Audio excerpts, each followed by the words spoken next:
ಸದನದಲ್ಲಿ ದ್ವೇಷ ಭಾಷಣ ತಡೆ ಬಿಲ್ ಮಂಡನೆ 1 ರಿಂದ 7 ವರ್ಷದವರೆಗೆ ಜೈಲು ಶಿಕ್ಷೆ 50,000 ದಂಡ ಜಾಮೀನು ರಹಿತ ಪಟ್ಟಿಗೆ ದ್ವೇಷ ಭಾಷಣ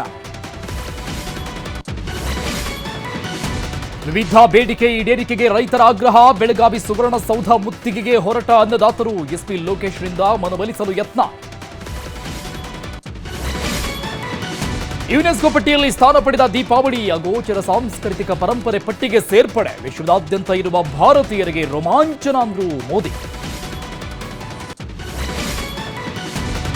ನಾಳೆ ಬೆಳಗ್ಗೆ 6:30 ರಿಂದ ಡೆವಿಲ್ ಅಬ್ಬರ ಶುರು ಅಭಿಮಾನಿಗಳ ಜೊತೆಗೆ ಡೆವಿಲ್ ವೀಕ್ಷಿಸಲಿದ್ದಾರೆ ವಿಜಯಲಕ್ಷ್ಮಿ ಡೆವಿಲ್ಗೆ ಶುಭ ಕೋರಿದ ಡಿವೈನ್ ಸ್ಟಾರ್